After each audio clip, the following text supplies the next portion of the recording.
क्या कह सकते हैं, a diagram showing all the forces acting on a body is called a free body diagram. यदि कोई डायग्राम है उसके ऊपर जो भी फोर्सेस लग रहे थे उसको उस पर शो करवा देना, यही उसका क्या कहलाता है, फ्री बॉडी डायग्राम, या उसको एफबीडी शॉर्ट फॉर्म में कहते हैं। जैसे ये बॉल है हमारा, देख रहे हो, ये बॉल है, कहाँ रखा हुआ है, टेबल के ऊपर रखा हुआ है। तो टेबल के ऊपर इस बॉल को रखने से इसके ऊपर क्या क्या फोर्स लग रहा होगा, ये बॉल है, स्वाभाविक सी बात है, ये बॉल है हमारा, अच्छा सा बॉल है। अब ये बॉल का कुछ क्या होगा, मास होगा। ये मास के कारण क्या करेगा, डाउनवर्ड डायरेक्शन में एक फोर्स लगा रहा होगा mg। ये फोर्स किसके ऊपर लगा रहा होगा, इस टेबल के ऊपर। तो टेबल भी क्या करेगा, न्यूटन के थर्ड लॉ के हिसाब से अपोजिट डायरेक्शन में एक रिएक्शन फोर्स देगा, जिसको नॉर्मल फोर्स कहेंगे। तो हम कह सकते हैं इस पे ऊपर के डायरेक्शन में क्या लग रहा होगा, एक नॉर्मल फोर्स लग रहा होगा, जिसको हम लोग क्या कहते हैं, उसका रिएक्शन फोर्स बोलो, नॉर्मल फोर्स बोलो। तो जब इस पूरे बॉल को क्या किए, इस टेबल पर से अलग कर लिया और इसके ऊपर जो भी फोर्सेस लग रहे तो सारे फोर्सेस को क्या कर दिए, दिखा दिए, तो हम क्या कहेंगे, ये हमारा क्या है, इस बॉडी का फ्री बॉडी डायग्राम है। अब और भी बॉडी हो सकती थी, मान लो कोई बॉडी ऐसा है, यहां रखा हुआ है, थीटा एंगल पे रखा जा सकता है। अब यहाँ पे कुछ ऐसा रहता है और बॉडी क्या है, मान लो यहाँ पे लुढ़क रही या नहीं भी लुढ़क रही होती। अब यदि हम किसी को, ये हमारा कोई मान लो एक बॉडी, ये एक स्लोप है, ठीक है, इस पे को रखे, क्या ये लुढ़केगा, जरूरी है, कंपल्सरी तो नहीं कि लुढ़क ही जाए। और करेंगे तो और करेंगे तो और करेंगे तो और करेंगे तो और करेंगे तो और अभी तक नहीं लुढ़क रहा है। अरे बाप रे, लुढ़केगा ही, ले देख लो, अरे देखो लुढ़का। तो एक एंगल पे जाके क्या होगा, जैसे ये बहादुर है, एक एंगल पे जाके लुढ़क सकता है, अदरवाइज क्या होगा, हल्का एंगल पे नहीं लुढ़क रहा है, थोड़ा सा एंगल जाएगा तो लुढ़क भी सकता है। अभी सिचुएशन ऐसा मान ली, बेचारा नहीं लुढ़क रहा है, जिस समय ये नहीं लुढ़क रहा होगा तो क्या होगा, इसके पास कुछ मास होगा, उसके कारण ये नीचे की तरफ mg लगाएगा। अब इसका एक रिएक्शन फोर्स होगा, कौन देता है, दूसरा बॉडी देगा, तो ये हमारा इसका रिएक्शन फोर्स हो जाएगा। बंदा कहीं चल नहीं रहा है तो और कुछ बात ही नहीं करना है, कहीं चल रहा है बंदा। अब इसमें क्या होगा, और यदि हम बात कर रहे होते तो इसमें और क्या बात करते, इस साइड इससे क्या लग रहा होगा,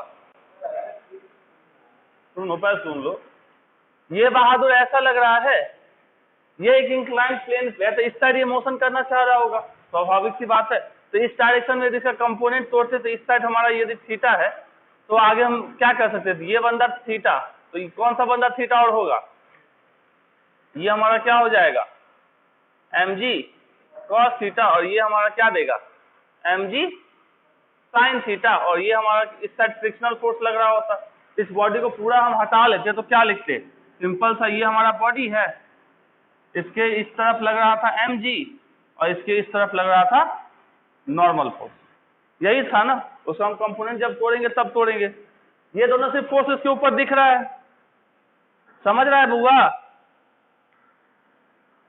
तो इसको दिखाने के लिए क्या करेंगे, इसको सबसे पहले क्या करेंगे, फ्री कर देंगे बॉडी को, क्या करेंगे, फ्री कर देंगे, भावनाओं से मुक्त कर देंगे। उसके बाद सारे कॉन्टैक्ट फोर्स और नॉन कॉन्टैक्ट फोर्स, जो भी कॉन्टैक्ट फोर्स होंगे और नॉन कॉन्टैक्ट पढ़े हैं, कॉन्टैक्ट फोर्स किसको कहते हैं, नॉन कॉन्टैक्ट फोर्स किसको कहते हैं, किसको कहते हैं कॉन्टैक्ट फोर्स, जैसे हमारा क्या बोलते हैं, किसी को मुक्का मारे तो हमारा कॉन्टैक्ट फोर्स है, बिना मारे हुए यहीं से मुक्के को हिलाए और वहां बच्चा गिर गया तो वो हमारा नॉन कॉन्टैक्ट फोर्स है। तो नॉन कॉन्टैक्ट फोर्स के एग्जांपल क्या होते हैं, नॉन कॉन्टैक्ट फोर्स के एग्जांपल जैसे इलेक्ट्रोस्टैटिक फोर्स, ग्रेविटेशनल फोर्स, ये हमारे क्या है, नॉन कॉन्टैक्ट फोर्स के एग्जांपल है, या मैग्नेटिक फोर्स। और कॉन्टैक्ट फोर्स के एग्जांपल यदि बोला जाए फ्रिक्शनल फोर्स, ये हमारा क्या है, फ्रिक्शन तभी लगता है जब कोई कॉन्टैक्ट में आती है बॉडी, अदरवाइज क्यों फ्रिक्शन लगेगा। तो हम कह सकते हैं इसको क्या करना पड़ेगा, उससे जितने भी कॉन्टैक्ट फोर्स और नॉन कॉन्टैक्ट फोर्स है उन सबको उसके ऊपर दिखा डालो तो वो बंदा क्या हो गया, फ्री हो गया। किससे, वो दुनिया से फ्री हो गया, मतलब अपनी दुनिया कौन सी, किस पे टिका हुआ था, टेबल पे। अब टेबल का भी एफबीडी खींच सकते हैं। लो अब बात करें नॉर्मल रिएक्शन। नॉर्मल रिएक्शन क्या होता है, कोई भी बॉडी पे हम क्या लगाते हैं, एक किसी भी चीज को रखते हैं तो क्या करेंगे, उसके ऊपर फोर्स लगा रहा होता है, तो उसके अपोजिट डायरेक्शन में क्या करता है, वो रिएक्शन फोर्स देता है। तो कह सकते हैं force act along the normal to the surface. अब कौन सा सरफेस, जैसे ये हमारा एक सरफेस, इस पे हम बॉडी रखे, तो इस सरफेस का नॉर्मल कौन सा, ये इसका नॉर्मल होगा। यदि कोई सरफेस ऐसा होता तो इस पे नॉर्मल कैसा होता, ऐसा। यदि कोई सरफेस ऐसा है तो इसका नॉर्मल कैसा, ऐसा कह सकते हैं। तो क्या कह सकते हैं, force acting along normal to the surface at a point of contact, कहां पे, पॉइंट ऑफ कांटेक्ट पे, इज कॉल्ड, या इसको नोन एंड क्या कहते हैं, रिएक्शन फोर्स या नॉर्मल फोर्स। यदि ये हमारा बॉडी है, इस पे रखा गया है, तो इस पॉइंट ऑफ कांटेक्ट क्या करता है, ये अपोजिट डायरेक्शन में एक फोर्स देता है, अपोजिट डायरेक्शन फोर्स देता है, उसी को हम लोग क्या कहते हैं, नॉर्मल फोर्स। तो normal force always act and perpendicular, क्या करेगा, नॉर्मल फोर्स हमेशा क्या होता है, सरफेस के ऊपर परपेंडिकुलर, चाहे सरफेस जैसा भी रहे, मान लो सरफेस ऐसा है, यहाँ कोई बॉडी रखा हुआ है, तो इस सरफेस के ऊपर परपेंडिकुलर जो लाइन खींचा जाएगा उसी पे हमारा क्या काम करेगा, नॉर्मल फोर्स। ऐसा नहीं है कि कभी सरफेस ऐसा है तो नॉर्मल फोर्स इस सरफेस के हिसाब छोड़ के ये ऐसा सीधा दे दे, ऐसा नहीं देगा। कैसा देगा, इस सरफेस के ऊपर परपेंडिकुलर, मतलब यहाँ से यहाँ तक का एंगल, इसका नॉर्मल रिएक्शन फोर्स दे या नॉर्मल फोर्स कहो, तो कह सकते हैं क्या चीज, नॉर्मल फोर्स क्या होता है, जो हमारा परपेंडिकुलर टू द सरफेस हो। Two sphere A and B, क्या कह रहा है, two sphere A and B are placed between two कहाँ, वर्टिकल वॉल्स, दो वॉल्स के बीच में रखा गया इसको। So in figure draw the free body diagram of both the sphere, दोनों स्फीयर के लिए क्या करना है हमको, फ्री बॉडी डायग्राम शो करना है। तो क्या करेंगे, कुछ तो करना पड़ेगा। देखो ये हमारा क्या है, अब ए बना, ये हमारा क्या है, ए है। अब इस पे कौन कौन सा फोर्स लग रहा है, एक हमारा इस डायरेक्शन से नॉर्मल, एक इस डायरेक्शन से क्योंकि टच कर रहा है, एक नॉर्मल, यहाँ से एक रिएक्शन फोर्स ए लगाएगा बी के ऊपर, बी लगाएगा ए के ऊपर। एक फोर्स हमारा किस डायरेक्शन में, यहाँ से, चलो इसको हम मान लिए N1, एक फोर्स इस डायरेक्शन में ऊपर की तरफ, इसको हम ऊपर की तरफ दिखा लेते हैं, कौन सा, N2, एक फोर्स हमारा किस तरफ से लगेगा, बी लगाएगा एक के ऊपर, तो हमारा हो जाएगा, चलो इसको हम क्या मान लेते हैं, F,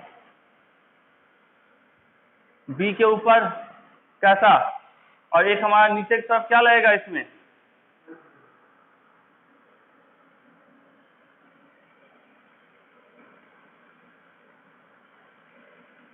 ऊपर की तरफ इसमें लग गया नॉर्मल N2, और नीचे की तरफ क्या लग गया इसमें, M1 जी। यदि इसका मास क्या है, M1 है, इसका मास क्या है, M2 है, तो नीचे की तरफ इसमें M2 जी तो लगेगा ही, उसमें कोई डाउट ही नहीं है, वो तो लगना ही है gravitational force. Non contact force इसी को कहते हैं ना। एक फोर्स हमारा कैसे लगेगा, इस डायरेक्शन में, जो किसके बराबर होगा, जितना ए लगाएगा उतना ही बी लगाएगा, और एक फोर्स हमारा नॉर्मल ये दीवार लगाएगा किस डायरेक्शन में, इस डायरेक्शन में, इसको हम मान लिए क्या चीज, N3। ठीक है बाबू, कितने फोर्स आए total, total number of force on किस पे, ए पे बात करें तो कितने फोर्स है, 1 2 3 4 है। इसके बी के ऊपर कितने फोर्स आ गए, 3। अब इसमें कितने कांटेक्ट फोर्स और नॉन कांटेक्ट फोर्स है, ये हमारा M1 जी क्या होता है, नॉन कांटेक्ट फोर्स होता है, बाकी कांटेक्ट फोर्स है। इसमें M2 जी क्या है, नॉन कांटेक्ट फोर्स है, क्योंकि ये ग्रेविटेशनल फोर्स है। और ये दोनों किसके कारण है, कांटेक्ट के कारण।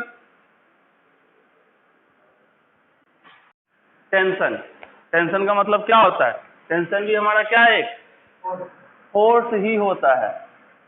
क्या होता है, फोर्स ही होता है। इसका यूनिट भी क्या होगा, यदि हमारा कोई स्ट्रिंग है, मतलब कोई रस्सी है, इस पे यदि फोर्स लगता है तो इस फोर्स को कैसे दिखाते हैं, टेंशन के टर्म में। यहाँ क्या होता है, जितने ये पूरा क्या है, एक रस्सी है, जितना टेंशन इस तरफ लगेगा उतना ही टेंशन क्या होगा, अपोजिट डायरेक्शन में लगेगा। वरना दोनों साइड से अलग अलग टेंशन लगेगा तो क्या होगा, जिस साइड का टेंशन ज्यादा उस साइड इंसान डूल जाएगा। आखिर नॉर्मल केस में क्या होता है, शादी होने से पहले इंसान एकदम माँ भक्त होता है, शादी होने के बाद क्या हो जाता है, पत्नी भक्त हो जाता है। पहले जो इधर का टेंशन था अब उससे ज्यादा टेंशन इधर का लगना शुरू हो गया, तो इंसान वाट लग गया। तो टेंशन का मतलब क्या है? सिंपल सा कोई स्ट्रिंग है, उसके ऊपर जो फोर्स लगता है उसको हम लोग क्या करते हैं? टेंशन। मतलब जब स्ट्रिंग टाइट रहे, मतलब स्ट्रिंग दो केस होता है ना, एक टाइट का केस होता है, एक लूज का केस होता है। जब लूज रहेगा तो उसमें कोई टेंशन की ही बात नहीं है, तब तो वो फ्री है, आजाद है, दोनों साइड से उसको आजादी मिल गई, जहां जाना है जाओ, जहां जो करना है करो। लेकिन जब दोनों साइड से खींचने वाले जाते तो जाए कहाँ? तो कह सकते हैं क्या कि tension in the string is a क्या है? Is a force it arise when a string is क्या? पुल्ड। जब स्ट्रिंग को क्या किया जाता है? खींचा जाता है, तो जो उसके ऊपर फोर्स अराइज होता है उसी को क्या कहते हैं? टेंशन। तो इफ ए मासलेस स्ट्रिंग की बात करें तो क्या है? If A massless string is not pulled, tension क्या होगा? जीरो। यदि नहीं खींचा जाएगा स्ट्रिंग को तो क्या होगा? टेंशन नहीं होगा उसके ऊपर। तो सिंपल सा देखो, और एक चीज पे ध्यान रखना है कुछ नहीं, सिंपल सा टेंशन मतलब फोर्स। दूसरा चीज क्या याद रखो, कोई यदि स्ट्रिंग है मतलब कोई रस्सी है, ठीक है, जब तक इसमें गांठ नहीं पड़ा है तब तक इसके हर एक जगह टेंशन सेम ही होगा, यहाँ भी वही होगा, यहाँ भी वही होगा। लेकिन क्या है, कहीं पे भी कोई और तीसरा बंदा इंटर कर गया तो उसका टेंशन क्या हो जाएगा? अलग। जैसे यहाँ देखोगे, यहाँ क्या है? एक यहाँ बॉडी फोर्स लगा रहा था F, इसके ऊपर अपवर्ड डायरेक्शन में क्या लगा था? Tension T1। ये दूसरे बॉडी को यहाँ लटका दिए, दूसरी बॉडी की एंट्री, तो क्या हो गया? टेंशन नीचे क्या था? T1। ऊपर की तरफ टेंशन क्या हो गया? T2। और तीसरा बॉडी आ गया तो ये भी टेंशन अपना चेंज कर लिया। तो मतलब जितने ज्यादा उसके बीच में क्या होंगे? कोई बॉडी ऑब्जेक्ट आना शुरू करेंगे। लेकिन जब तक रस्सी एक है, मतलब हम साथ साथ हैं, तो सब जैसे चार भाई है, ठीक है, चारों भाई यदि साथ साथ, टेंशन क्या है? एक टेंशन है सबके पास। लेकिन चारों भाई जब अलग अलग हो गए तो क्या हो जाता है? टेंशन सबका अलग अलग टेंशन हो जाता है। उस टेंशन का तो कोई इलाज हो नहीं है, आपसे में लड़ लड़ के मर जाते हैं सब भाई लोग। तो कह सकते हैं सिंपल सा जो नीचे की तरफ फोर्स लगता है वही हमारा क्या देता है? इसमें टेंशन देता है। तो टेंशन क्या है? सिंपल सा एक फोर्स है। किसमें राइज होता है? स्ट्रिंग में। स्प्रिंग नहीं बोल रहे, स्ट्रिंग बोल रहे हैं। स्ट्रिंग का मतलब होता है रस्सी। ओके, चलिए इसको नोट कीजिए फटाक से। तो हाँ, स्ट्रिंग मतलब रस्सी, स्प्रिंग मतलब स्प्रिंग होता है।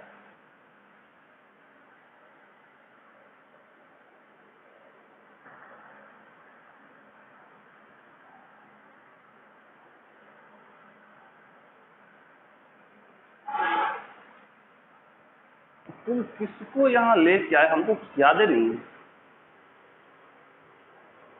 कितने साल पहले लेके आए थे? कितने साल पहले? उसी लड़के को कितने साल पहले लेके आए थे?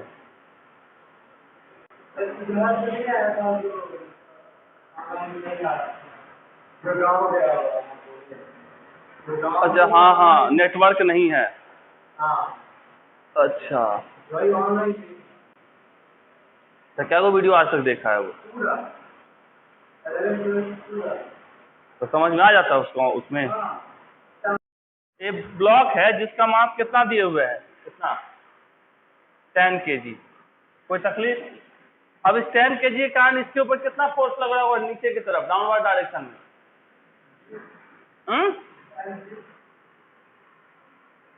चलो, mg की वैल्यू जितना नीचे लग रहा होगा उतना ही तो यहाँ भी t लग रहा होगा, तो mg बराबर t लिख सकते हैं, क्योंकि बॉडी कहीं जा तो रही नहीं है। तो लिख सकते हैं हम लोग क्या चीज? T is equal to mg। m कितना? 10। g की वैल्यू कितनी? 10। तो लिख सकते हैं 100 न्यूटन।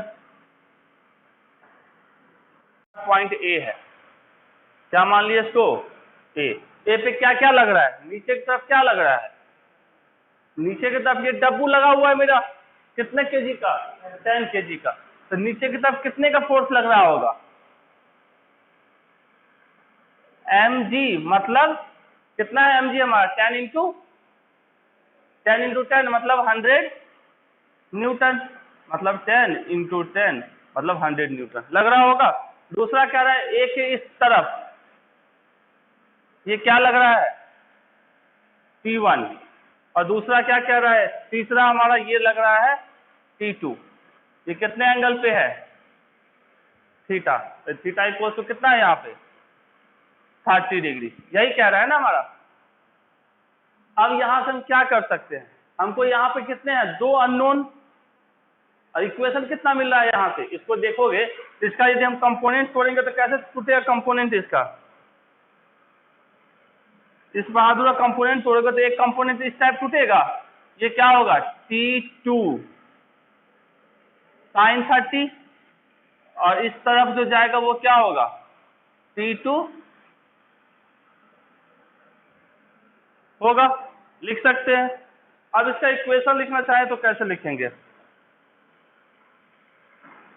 इसका इक्वेशन लिखना चाहेंगे तो लिख सकते हैं T1 is equal to T2 sin 30, एक इक्वेशन ये होगा। दूसरा क्या होगा T2 cos 30 is equal to क्या mg, मतलब 100 न्यूटन, इक्वेशन 2। इक्वेशन 2 में हमको क्या अननोन है, T2 नहीं पता, बाकी सब कुछ पता है, cos 30 की वैल्यू पता है ना, तो T2 इक्वल टू क्या लिख सकते हैं 100 बाई cos 30, cos 30 की वैल्यू कितनी होती है, ये कितना हो जाएगा 200/√3 न्यूटन, यहाँ पर लिख लो T1 इक्वल टू क्या लिख सकते हैं T2 क्या चीज sin 30, तो T2 की वैल्यू कितनी आई 200/√3, और sin 30 की वैल्यू 1/2 होती है, क्या होती है sin 30 की वैल्यू कितनी, वाह मेरे लाल। अब इसको सॉल्व करें कितना हो जाएगा, ये 100/√3 न्यूटन, तो हमको क्या क्या पता चल गया, T1 पता चल गया और T2 पता चल गया। अब हमारे पास कौन सा पॉइंट पकड़े, B, यहाँ क्या क्या फोर्स लग रहा है, एक फोर्स इस साइड लग रहा है, कौन सा T2, यहाँ ध्यान दो, इस साइड क्या लग रहा है T4, कितने एंगल पे 60 डिग्री के ऊपर, और इस साइड क्या लग रहा है हमारा, ये कितना है T3। अब खुद गौर करके बताओ, ये जब ऐसा था, ये एंगल था हमारा कितना 30 डिग्री का, तो ये एंगल कितने का होगा, ये एंगल, यदि ये 30 था तो ये 30 होगा, तो ये कितना होगा, ये वर्टिकल के साथ 30 बना रहा है, तो ये भी वर्टिकल के साथ सेम बनाएगा ना, जितना ये बना रहा है उतना ही, तो हॉरिजॉन्टल के साथ कितना बनाएगा टोटल 90, ये कितना होगा 60 या नहीं होगा, ये सब होगा ना 60 होगा, ये भी 60, ये भी 60 हमारा, इसको हम एक लाइन में लिख लेते हैं, सबको मिटा के, क्या इसको मिटा दिए, इसको हम थोड़ा बोल्ड कर लिए, येलो कलर पकड़ लिए, ये हमारा पॉइंट बी पकड़ लिए, यहाँ पे एक हॉरिजॉन्टल के साथ इसका दे रहा है 60, और ये वर्टिकल के साथ क्या दे रहा है, ये इसके साथ 60, और ये हमारा किसके साथ दे रहा है 60, वर्टिकल के साथ 60, ये हमारा क्या था T4, ये हमारा T2, ये हमारा T3, यही दिया ना हमको पूरा। अब हम लोग क्या करते हैं, अब हम इसका कंपोनेंट तोड़ लेते हैं। इसका एक कंपोनेंट कौन सा, ये क्या देगा T4 sin 60, और दूसरा कंपोनेंट किस पे, इस पे, ये क्या होगा T4 cos 60। अब ये भी हो गया, अब इसका भी कंपोनेंट तोड़ लेते हैं T2 का, तो इस डायरेक्शन में T2 क्या देगा T2 sin 60, और इस डायरेक्शन में क्या देगा हमारा T2 cos 60। होगा बउआ। अब इसको हम लिख लेते हैं हॉरिजॉन्टल और वर्टिकल को। राइट हैंड साइड पे कितना force, P4 sin 60 is equal to कितना, P3 प्लस P2 cos 60। ये इक्वेशन 1। इक्वेशन 2 में क्या लिख सकते हैं, P2 sin 60 is equal to कितना, P4 cos 60 लिखा जा सकता है। और तो कोई फोर्स बचा नहीं, हमको T2 पता है, sin 60 पता है, cos 60 पता है, तो यहां से हम T4 निकाल सकते हैं। T4 इक्वल टू क्या हो जाएगा, T2, ये cos वाला इधर आ जाएगा तो sin 60 बाई cos 60 क्या होगा, tan 60। T2 की वैल्यू कितनी, 200 बाई √3, और tan 60 की वैल्यू कितनी, जल्दी बोलो कितना होता है, कैसा tan 60, इसकी वैल्यू होती है √3, तो √3 से √3 साफ मतलब 200 न्यूटन। किसकी वैल्यू आई, T4 की। अब हमको क्या चाहिए, T3 भी निकालना है ना। T3 इक्वल टू क्या लिख सकते हैं, T3 इस वाले इक्वेशन में पुट कर लेंगे तो T3 इक्वल टू क्या लिखेंगे, T3 इज इक्वल टू लिख सकते हैं T4 sin 60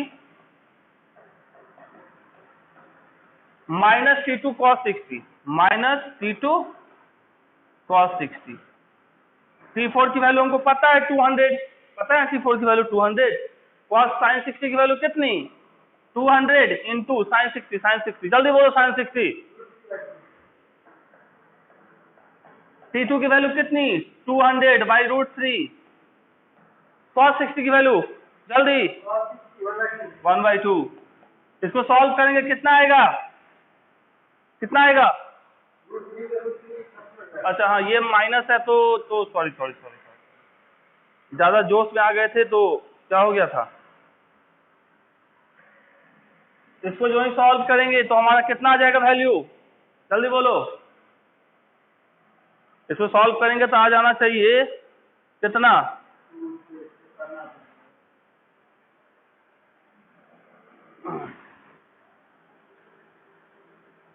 सॉल्व करेंगे तो कितना आएगा हम लोग भी ना, ये हो गया हमारा कितना 100√3 माइनस 100 बाई √3, यही होगा ना। ये कितना हो गया 300 माइनस 100 बाई √3, ये हो गया 200 बाई √3। ये कितना हो गया 200 बाई, है the tension in the string is, string में कितने का टेंशन होगा, ये फिगर दिया हुआ है हमारा, कितना होगा, सिंपल सा बात है, जितना का फोर्स लग रहा है वही स्ट्रिंग में टेंशन होगा। इसका आंसर क्या हो जाएगा